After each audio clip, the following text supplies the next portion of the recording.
vitrine, un nouveau consulat général du Gabon à La Hayoun, une ville située au sud du Maroc. Le ministre d'État, ministre des Affaires étrangères, Alain-Claude Bilé-Binzé, y a effectué le déplacement pour son inauguration. Et puis en société, bientôt un ouf de soulagement pour les usagers de l'axe Mbigou-Popa qui relie la province de Langounié à celle de Logoué-Lolo. Des travaux de réfectionnement sont en train d'être effectués. On parlera également religion dans ce journal avec ce culte spécial en l'église La Gloire de l'Éternel, culte qui marque le lancement des activités dans cette assemblée. Bonsoir à tous et merci de nous rejoindre sur Gabon Première. Bienvenue à cette principale édition d'information du soir. Tout d'abord, lancé officiellement hier, le recensement général de l'agriculture se poursuit évidemment. Les agents recenseurs devront sillonner l'ensemble du territoire. Entre-temps, Obiendi Magonga Moussavou, le ministre en charge de l'agriculture, a pris part ce matin aux étapes de Kingélé et Montali à Libreville. Chez l'ami Balé et Michel John Boudéan étaient avec lui. Le recensement général de l'agriculture qui intervient 45 ans plus tard a pour objectif principal d'améliorer la production et la diffusion des statistiques agricoles en vue de répondre aux besoins en données pour le pilotage et les objectifs du développement durable. Présent sur le terrain, l'un des agents recenseurs revient sur le déroulement de ce recensement. Dans la fiche de dénombrement, elle s'administre en plusieurs sections. Nous avons la numérotation des structures, qui est la première section. Nous allons faire la prise des coordonnées GPS de votre section, de votre maison. Nous allons numéroter votre maison également. Prenant part à cet inventaire, le ministre Obiendi Magonga Moussavou se satisfait de la tenue de ce recensement. L'objectif de cette visite, c'est de donner au recensement général de l'agriculture toute son importance. Des agents recenseurs, des jeunes Gabonais et des jeunes Gabonaises sont sur le terrain, vont à la rencontre des foyers, des ménages gabonais pour identifier les consommateurs, identifier les producteurs, identifier les transformateurs de produits agricoles. Il était normal de venir sur le terrain, dire aux chefs de quartier, dire aux ménages, dire à la population qu'il s'agit de gens que nous avons envoyés pour pouvoir nous apporter des résultats qui soient des résultats concrets. Financé par la Banque mondiale, le recensement général de l'agriculture consiste à un dénombrement exhaustif de toutes les exploitations ou ménages à vocation agropastorale et aquacole selon l'approche modulaire du programme mondial de recensement de l'agriculture 2020 recommandé par la FAO. Et les centrales syndicales du privé autour de Madeleine Baird avec la ministre de la fonction publique, elles ont fait le point de leur participation au forum de la fonction publique tenu récemment à Libreville. On retrouve chez l'ami Balé, mais cette fois les images sont de Gérard Magnagna.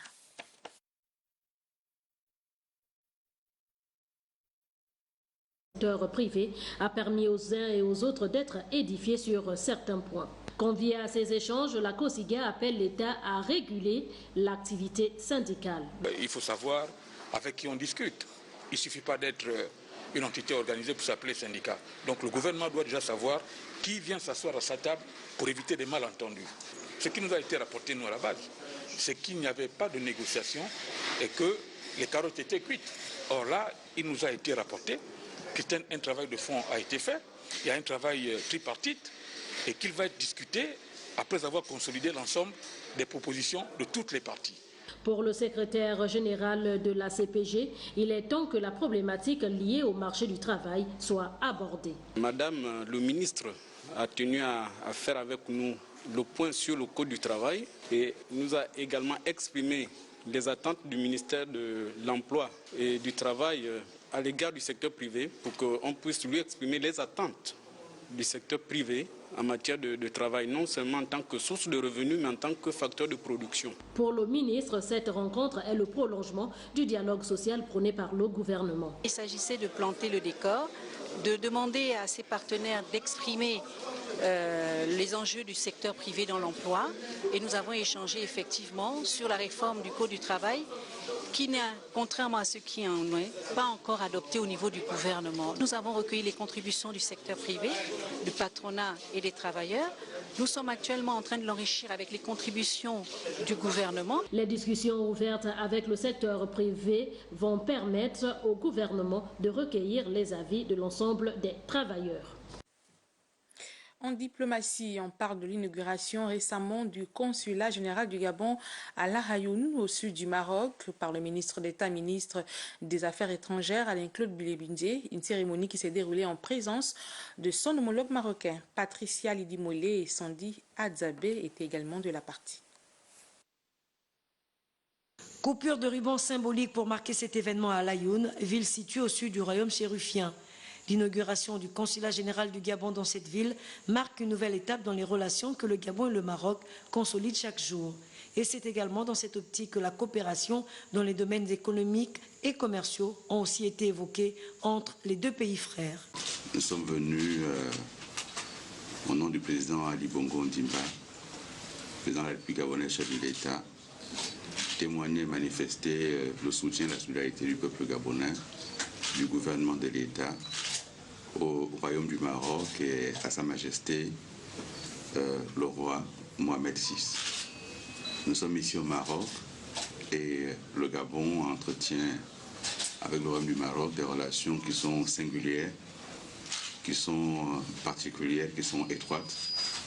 Nous sommes déjà présents par une ambassade haute représentation du Gabon ici et nous sommes donc dans la continuité de cette représentation diplomatique par ce consulat qui vient d'être inauguré. Et dans les jours à venir, un consul sera nommé pour agir ici avec une communauté gabonaise que nous encouragerons à s'installer dans plusieurs domaines de coopération, matière de formation dans le domaine de la pêche, dans le domaine du tourisme, dans le domaine du bâtiment et d'autres, énergies renouvelables. Ce sont des domaines de coopération dont nous avons besoin pour renforcer nos liens. Et le Gabon entend continuer à travailler avec le royaume du Maroc sur plusieurs autres sujets. Par la suite, la délégation conduite par le ministre d'État, ministre des Affaires étrangères, Alain-Claude Bilebindé, a eu une séance de travail avec la partie marocaine. Dans les jours à venir, la ville de Lahayoun va accueillir des étudiants et stagiaires gabonais dans des secteurs tels que la médecine, le tourisme et la pêche. Et pendant ce temps, Léon Armel Bounda Balondi vient lui de séjourner dans le Haut-Lintam. Le ministre des Travaux publics, accompagné de sa ministre déléguée, était faire le constat des chantiers routiers dans cette partie du pays, ce en prélude au premier coup de pédale qui marquera le lancement de la 15e édition de la Tropicale à Missa Bongo. Avec eux, Tassiana Minko et Victor Mondonga. C'est pour s'assurer du bon déroulement de l'événement annuel que le ministre des Transports, Léon Armel Bounda Balondi, et son délégué Françoise Assingon-Obam ont procédé dans le Septentrion à une inspection détaillée visuelle des tronçons en cours de réhabilitation que va emprunter la grande course cycliste internationale. À Oyem, tradition respectée, l'étape des civilités auprès du gouverneur de province, Joël Ogouma. Prochaine escale, la visite de la direction provinciale des travaux publics. C'est à la tombée de la nuit que le convoi ministériel a pris la direction de la commune de Bitam. Accueilli au carrefour Bindoumson à 8 km de Bitam par le préfet et le président du conseil départemental, sur place, le ministre des Transports a exprimé de nuit son ressenti. En termes de bilan, je pense que pour l'instant, on peut satisfaire de ce qui a été fait, mais ce n'est pas parfait, naturellement. Parce que aussi, ça a été fait en fait, avec beaucoup de retard par rapport à la course. Maintenant, les devons, pour les prochaines élections, corriger, n'est-ce pas, aussi prendre très tôt. L'Embariné dans la province du Moyen-Ogooué au centre du Gabon. Prochaine escale de la visite d'inspection. La dégradation des routes à Libreville constitue une des nombreuses difficultés auxquelles font face les populations, une réalité qui ne laisse personne indifférent partant du ministre des Travaux publics dont l'administration mettra à exécution la réhabilitation de l'ensemble des voiries. On en parle avec Evrard Mbani-Pitake et Tanguy Tsaka.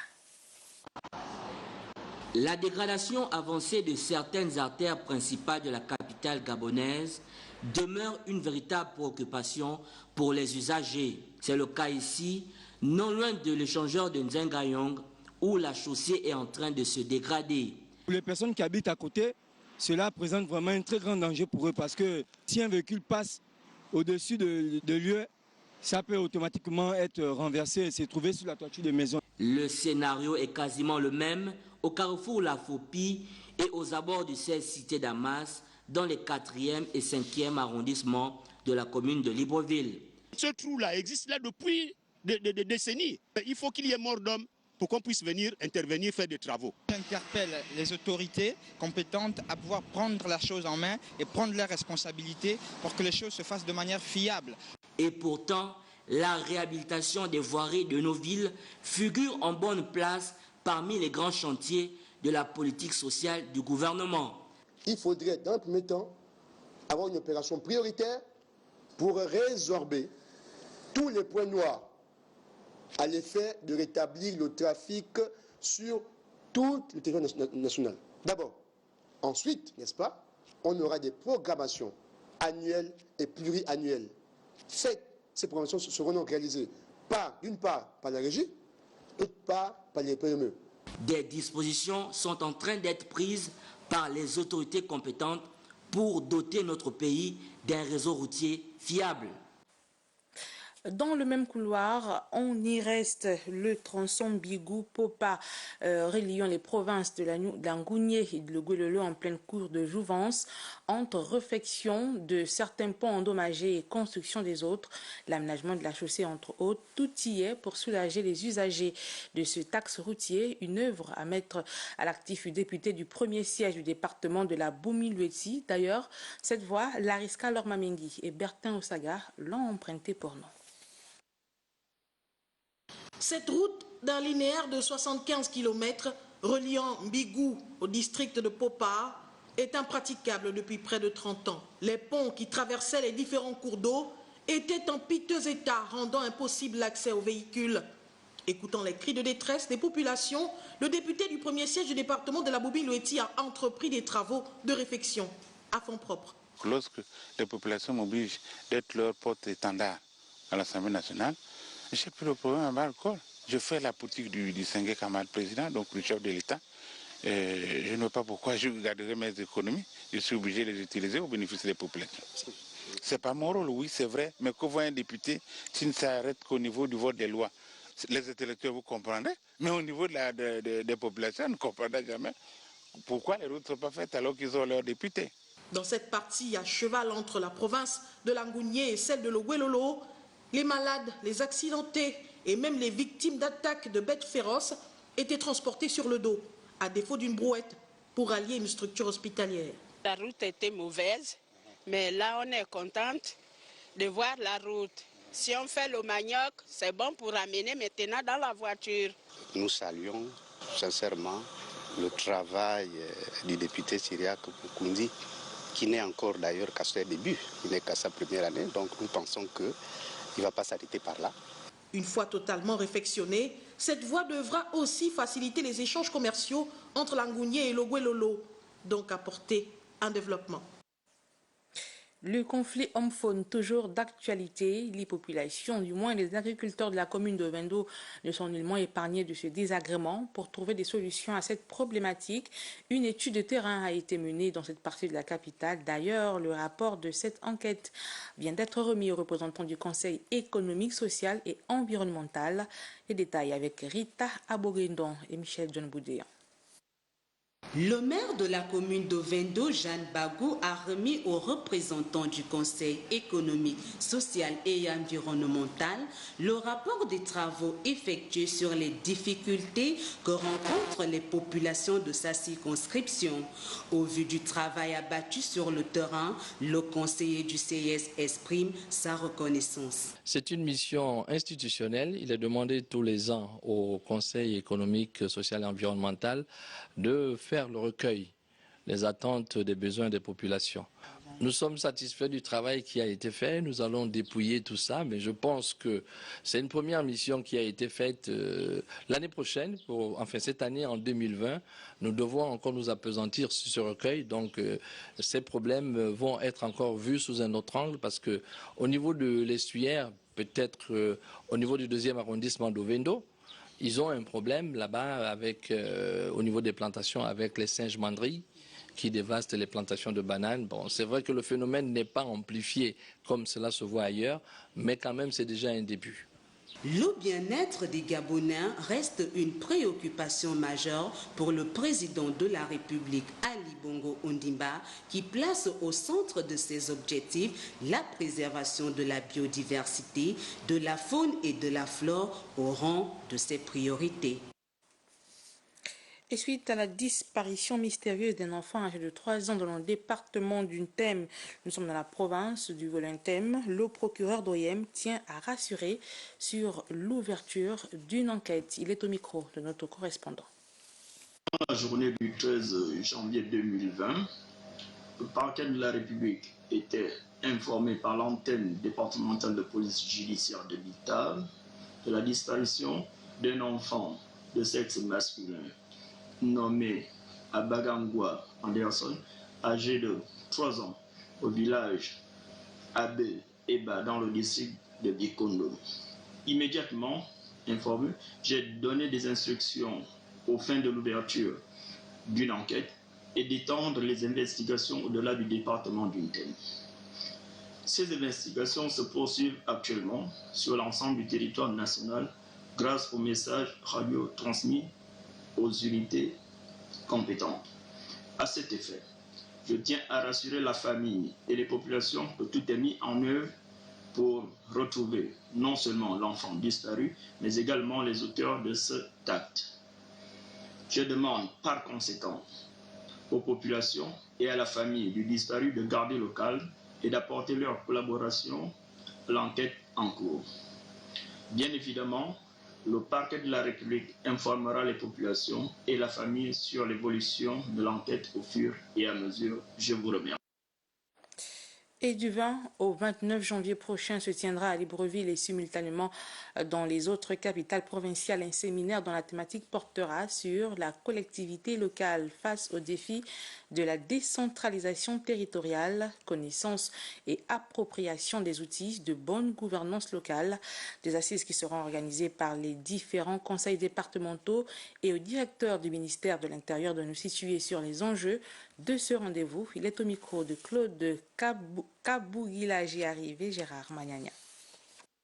La collectivité locale constitue une des priorités des plus hautes autorités de notre pays, en ce qu'elles sont considérées comme les acteurs et les relais de développement de l'État. Point besoin également de vous indiquer qu'il y a tout au plus 1 an que les nouveaux bureaux des conseils locaux ont été mis en place. Or, il a été observé que les uns et les autres émanent d'horizons divers et certains d'entre eux ne sont pas au fait de la gestion de la chose publique.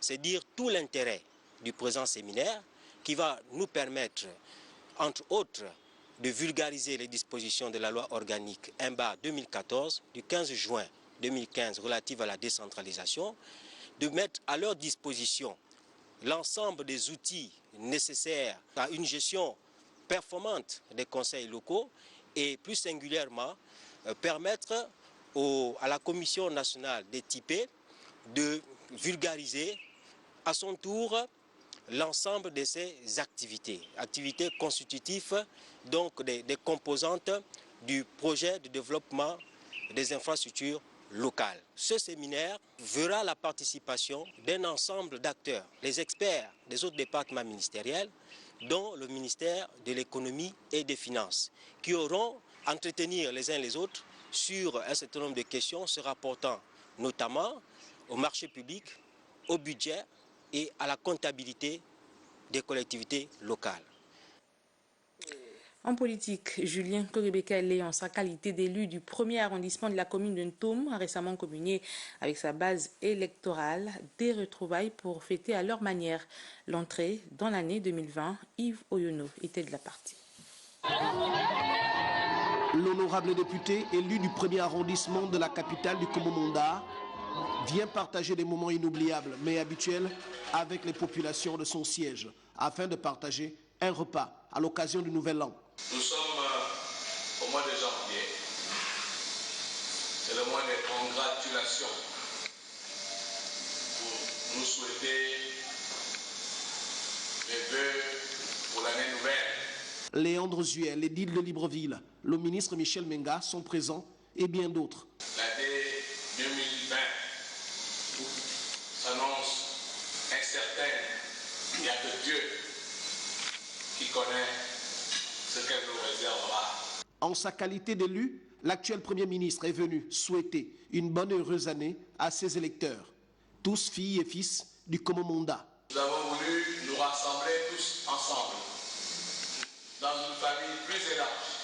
Nkoge Bekale et son peuple ont partagé l'essentiel au cours de ce rendez-vous festif. Les députés suppléants et moi-même, dans une tradition respectée, souhaiter à nos mandants, à nos électeurs et à nos amis et à nos familles des vœux mutuels de bonne et heureuse année 2020. Au nom des populations de Ntoum et en sa qualité de notable, Nkogemba Raphaël aura gratifié l'élu de Ntoum et son suppléant en symbole. Le geste est grand, des cadeaux. Et pendant ce temps, le député du premier siège du département de la Boumi-Loueti effectuait, lui, une tournée parlementaire dans sa circonscription politique. Au programme, compte-rendu parlementaire et édification sur les réformes engagées par le gouvernement. Lariska Lormamengi et Bertin Osaga pour les détails. Mugebe, Mbaboumi, Lepa Kumukuma, Mukunza, Ombigu ou encore appelé Chaba, l'élu du premier siège du département de la Boumi-Loueti a fait le tour des quartiers de sa circonscription politique pour son compte-rendu parlementaire. Spécialement porté à l'Assemblée nationale pour aller porter leurs préoccupations au plus haut niveau. Maintenant, en fonction des tractations qui se font au niveau de Libreville entre le pouvoir législatif et le pouvoir exécutif, il faut que je vienne leur rendre compte fidèlement des engagements que l'État prend en faveur de leurs préoccupations. La santé, la route, entre autres, constituent aujourd'hui les principales préoccupations des populations. J'ai rassuré mes populations pour dire que dans le budget que nous avons voté, budget exercice 2020 que nous avons voté, mais la réhabilitation de l'hôpital de Mbigou est prise en charge, sera prise en charge par le ministère de la Santé. C'est ce que nous avons eu comme assurance de la part du Premier ministre et du ministre de la Santé. En ce qui concerne les routes, le Premier ministre a pris l'engagement de réhabiliter les bases de TP, des travaux publics. Les bases de TP de Mbigou durent depuis près de 50-60 ans. Donc ces bases, les routes se détériorent parce que ces bases-là sont devenues obsolètes. Pour ce qui est des infrastructures scolaires, au dire du député du premier siège du département de la Boumi-Loueti, il est question pour le gouvernement de réhabiliter l'existant et dans un futur proche, achever les travaux du lycée de l'excellence enfoui dans l'herbe depuis des années, mais qui, une fois terminé, va régler le problème d'effectifs pléthoriques au lycée Amiard de Mbigou. Et on parle également religion dans ce journal fin à l'embarrané du pèlerinage de la croix des jeunes chrétiens catholiques, des moments durant lesquels ces jeunes ont été édifiés sur le mystère de la croix de Jésus-Christ. Parmi les pèlerins, Janice Ondongema et Gérard Magnagna. La paroisse Notre-Dame de Logoué à Lambaréné a accueilli la croix des jeunes chrétiens catholiques tout récemment. Qu'est-ce qui justifie cette initiative de l'archidiocèse de Libreville? C'est aussi l'occasion pour nous de faire une tournée dans toutes les périphéries de notre diocèse afin d'y rencontrer les jeunes et permettre à nos nouveaux aumôniers de connaître les réalités des différentes paroisses. Nous sommes aujourd'hui à Lambaréné, précisément à Notre-Dame de Logoué, pour une nuit dite des guetteurs, c'est-à-dire la nuit de prière consacrée à présenter à la nation, la jeunesse, toutes les difficultés que rencontrent les jeunes dans l'Église et dans la société. La Croix des Jeunes a une histoire de près de 46 ans. Dans toute activité de la pastorale des jeunes, nous avons toujours une croix. Cette croix a été instituée par le Saint-Père Jean-Paul II en 1984. Cette croix est une croix pèlerine. C'est lors de l'initiation de la création des Journées mondiales de la jeunesse. Le pape, le Saint-Père, a confié cette croix aux jeunes pour qu'elle devienne pèlerine, pour que tous les jeunes puissent la vénérer. Celle mondiale mesure à peu près 4 mètres. la nôtre est à peu près à 3 mètres. La différence entre celle mondiale et la nôtre, c'est que la nôtre, il y a la carte du Gabon. Comme pour dire, Dieu aime la jeunesse gabonaise. La jeunesse gabonaise est dans le cœur de Dieu. Parti de la paroisse Notre-Dame du PK8, les pèlerins de la Croix des Jeunes ont séjourné à Issassa, Ontoum, Ekouk, Lambaréné avant de revenir sur Libreville. Dieu aime le Gabon, c'est le thème choisi par l'Église La Gloire de l'Éternel ce dimanche, un culte spécial qui lance les activités de cette assemblée pour cette nouvelle année. Parmi les fidèles, Charles Bamondo et Jean de Dieu Mambondo. La morale chrétienne au service de la nation. À l'aube de l'année 2020, la prophétesse Joséphine Mbumba Avunanga de l'Église La Gloire de l'Éternel a choisi de prêcher l'amour de Dieu pour le Gabon. Un thème qui résonne comme une inspiration, une révélation permanente, un levier important pour le réaffermissement des relations entre les enfants de Dieu. Le thème c'est Dieu aime le Gabon. Dieu aime le Gabon pourquoi? Parce que c'est lui qui a créé les nations et c'est lui qui a créé le Gabon. Le Gabon est son pays.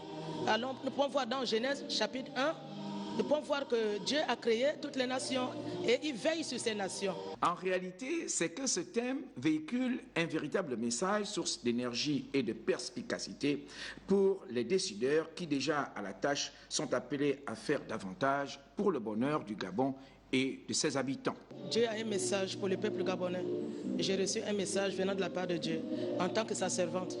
Et Dieu nous demande de pratiquer l'amour du prochain, d'aimer son prochain, de revenir au premier amour. La charité, la générosité, le dévouement pour autrui, l'immensité des besoins, le caractère irrationnel de l'homme, là-dessus, la prophétesse conclut. La charité n'est point envieuse, la charité ne se vante point, elle ne s'enfle point d'orgueil, elle ne fait rien de malhonnête, elle ne cherche point son intérêt, elle ne s'irrite point, elle ne soupçonne point le mal, elle ne se réjouit point de l'injustice, mais elle se réjouit de la vérité. L'année 2020 s'annonce sous de meilleurs auspices. Il suffit de comprendre l'amour de Dieu pour le Gabon.